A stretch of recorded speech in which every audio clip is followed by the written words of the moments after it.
बारे में नेपोलियन ने कहा था कि तमाम चीजें बदलती रहती हैं समय के साथ साथ, लेकिन भूगोल अपने शिकार को मजबूती से पकड़े रहता है। पता इसका अर्थ ये हुआ कि बहुत सी चीजें बदल जाती हैं, लेकिन जो भूगोल का प्रभाव है वो प्रभाव चेंज नहीं होता है। और आप देखें कि भूगोल का जो प्रभाव है वो राजनीतिक व्यवहार पे भी पड़ता है ना। राजनीतिक विज्ञान हम लोग फिर अगर इन दोनों की विवेचना करने को चलेंगे तो ये पाएंगे कि राजनीतिक विज्ञान व्यक्ति के राजनीतिक व्यवहार का अध्ययन करता है, और जिन परिस्थितियों में जिन जलवायु में लोग रह रहे हैं उन सबका अध्ययन जो है वो भूगोल करता है। यानी पृथ्वी का टोटल परिवेश या किसी देश के परिवेश का अध्ययन जो है भूगोल करता है। ठीक है, तो हम आप देखते हैं कि भूगोल का प्रभाव व्यक्ति के राजनीतिक आचरण पर भी पड़ता है नहीं पड़ता है।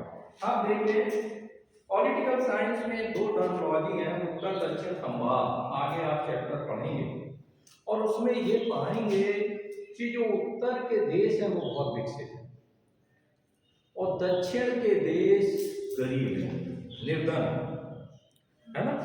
उत्तर जैसे हम वर्ल्ड मैप को बनाए, आप देखें ये हमारा ग्लोब हो गया, ये ग्लोब है, ठीक है, ये ग्लोब, ये बीच में है विश्व रेखा 0 डिग्री अक्षांश, इसके ऊपर जितने भी देश हैं वो समतल है। इसकी वजह है कि उत्तर में ठंडी जलवायु है। कैसी है? ठंडी जलवायु। अच्छा आप लोग खुद बताओ कि आपकी कार्य करने की क्षमता जाड़े में ज्यादा सक्रिय होते हैं, ज्यादा काम कर लेते हैं, या गर्मी के मौसम सर्दियों? ये बात इस पर मोहर लग गई कि सर्दियों में हम लोग ज्यादा काम कर लेते हैं, है ना। आप देखें गर्मियों में ज्यादातर लोग सोते हुए पाए जाते हैं, वर्किंग आवर्स बढ़ जाते हैं, लोग हर 4-6 घंटे के बाद रेस्ट करना चाहते हैं। तो आप देखिए जो दक्षिण के जो देश हैं इधर यहाँ गर्मी बहुत पड़ रही है, और इधर उत्तर में आप देखते हैं ये आपका है इधर सेंट्रल अमेरिका, कनाडा वगैरह, है ना। इधर ये आप देखें इधर अटलांटिक महासागर है आपका ये, और इस साइड में ये पूरे यूरोप के देश हैं इधर, और ये सभी ठंडी जलवायु में है और सभी के सभी विकसित है ना। इधर अपवाद स्वरूप यहाँ एक आपका ये जापान पाया जा रहा है, वो विकसित है, और यहाँ पर नीचे ऑस्ट्रेलिया महाद्वीप है, वो विकसित है, बाकी सबके सब विकासशील देश है, निर्धन देश है। तो पता लगा इस तथ्य को इग्नोर नहीं किया जा सकता कि भूगोल अपने शिकार को कस के पकड़ा है ना। अगर हिमालय ना होता, अगर हिमालय ना होता तो क्या होता?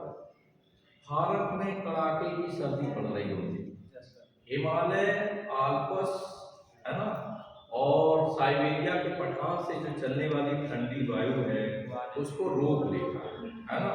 तो जिसकी वजह से भारत जो है वो समशीतोष्ण जलवायु में पाया जा रहा है, यहाँ ना गर्मी ज्यादा ना सर्दी ज्यादा, है ना।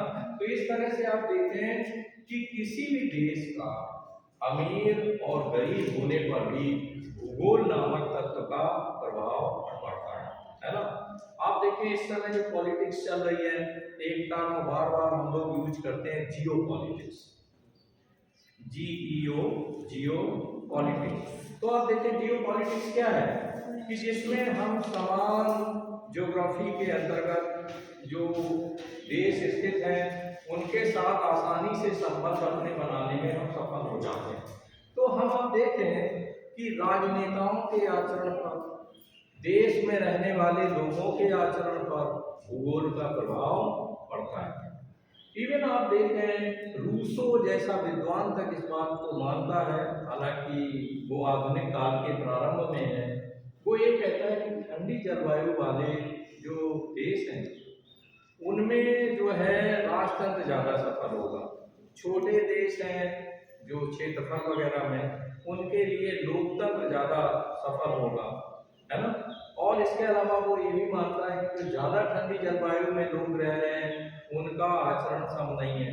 तो इस तरह से आप देखते हैं कि जो तमाम विद्वान हैं वो भी इस पर अलग अलग राय रखते हैं। तो यहाँ आप देखें कि भूगोल का राजनीतिक विज्ञान पर असर पड़ता है। कार्य क्षमता बढ़ेगी तो उत्पादन बढ़ेगा ना।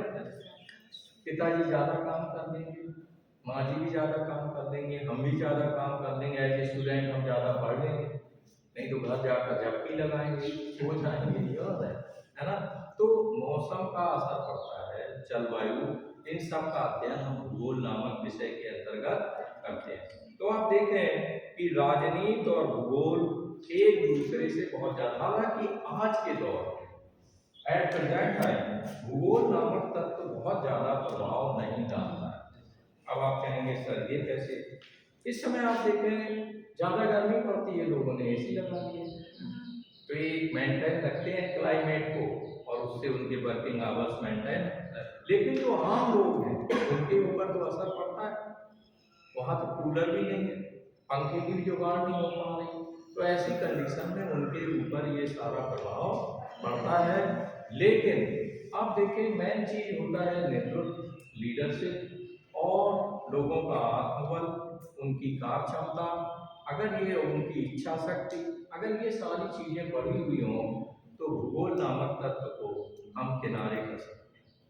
जैसे जापान आप देखो, है ना, जापान को अगर हम लें तो जापान जैसा जो देश है, आप देखें कि उसने तमाम चीजों को इग्नोर करके जबरदस्त तरक्की की है। जापान एक छोटा देश है, उसमें संसाधन भी ज्यादा नहीं है, 3 टापुओं पर बसा हुआ है, होक्काइडो, हॉन्शू, है ना, इस तरह 3 टापुओं में बसा होने के बाद उस पर लौह संसाधन नहीं है, तमाम खनिज नहीं है, और उसके बाद जापान अमेरिका के बाद बहुत ही आर्थिक रूप में ताकतवर देश है। वजह यह है उनकी इच्छा शक्ति, उनकी काम करने की क्षमता। वहाँ लोग फालतू में गॉसिप नहीं करते, वो ऑल टाइम जो है मेहनत करते हैं, है ना, और मेहनत का सिद्धांत जो है वो अपने जीवन में बनाए रखते हैं। महिलाएं भी बेवजह की आलोचना, प्रति आलोचना, इसमें समय नहीं वेस्ट करती, है ना। तो इसलिए आप देखें हर घर में लोग काम कर रहे हैं। तो आज आप देखें जापान टेक्नोलॉजी में बहुत आगे, आपके देश से वो लोहा ले जाता है, उससे शिप बनाता है, बड़े बड़े जहाज बनाता है, और सबसे ज्यादा जो 4 व्हीलर्स हैं सबसे ज्यादा जापानी आगे है, अमेरिका को भी उन्होंने पीछे कर दिया, और रेट कम करते हैं, कम टेक्नोलॉजी। आप देखें उन्हीं की टेक्नोलॉजी चुरा लेते हैं, पता लगा गाड़ी के पास आप पहुंचे तो गाड़ी खुल गई, ठीक है, मैं पहुंचा खुल गई, अभी अनीता पहुंची गाड़ी बंद। अरे यानी वो सूंघ ले रही है गाड़ी, जो ना उसमें इस तरह का सेंसर लगा हुआ है कि वो अपने मालिक को पहचानता है। तो इस तरह से आप देखें कि बहुत कुछ जो है ये जो भूगोल नामक तत्व है उसको हम इग्नोर कर सकते हैं, बस अपने विल पावर हो, आत्मविश्वास हो, है ना। ठीक है, नेक्स्ट वन